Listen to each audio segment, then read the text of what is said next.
Résumé complet de WWE SmackDown du 20 décembre 2024.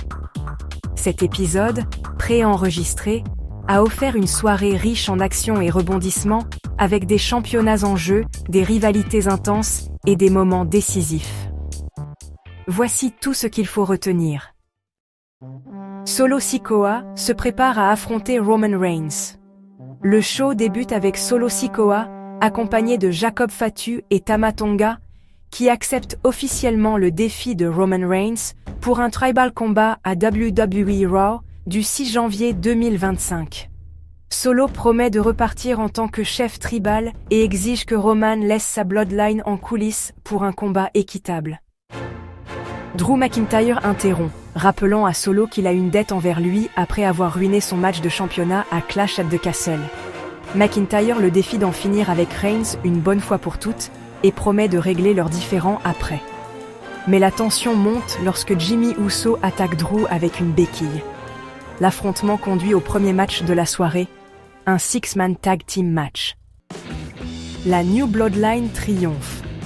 Dans ce combat explosif, Solo Sikoa, Jacob Fatu et Tama Tonga battent LA Knight, Andrade et Apollo Crews. La victoire est scellée par un Samoan Spike de Solo sur Crews, malgré une intervention de Shinsuke Nakamura visant LA Knight. Kevin Owens lance une menace à la WWE. Après un récapitulatif de l'après-show de Saturday Night's Main Event, une vidéo percutante de Kevin Owens est diffusée. Frustré de ne pas être champion incontesté, il accuse la direction de la WWE et Cody Rhodes d'injustice. Owens menace de ne pas rendre la ceinture Winged Eagle tant qu'il n'obtient pas ce qu'il désire, laissant planer l'ombre d'un dérapage imminent. Johnny Gargano versus Alex Shelley.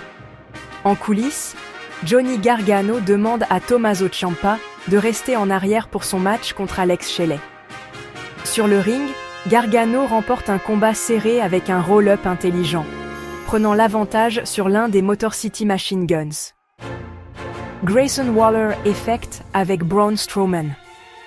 Dans un segment divertissant, Grayson Waller et Austin Theory tentent de convaincre Braun Strowman de rejoindre leur groupe A-Town Down Under.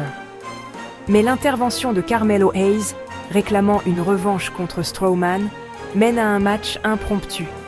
Carmelo Hayes l'emporte par décompte à l'extérieur après une manœuvre stratégique, laissant Strowman furieux. En coulisses, Braun poursuit Hayes, mais se fait attaquer par surprise avec une chaise. Main Event. Bianca Belair et Naomi restent championnes. Le show se termine avec le match pour les titres par équipe féminin. Bianca Belair et Naomi défendent leurs titres face à Nia Jax et Candice LeRae. Malgré une tentative d'intervention de Tiffany Stratton, qui distrait involontairement Nia Jax, Belair et Naomi conservent leurs titres.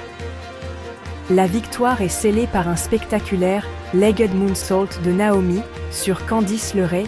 Catch Minute résumé, WWE and AEW, votre rendez-vous pour tous les résumés WWE et AEW. Abonnez-vous pour ne rien manquer des prochains shows.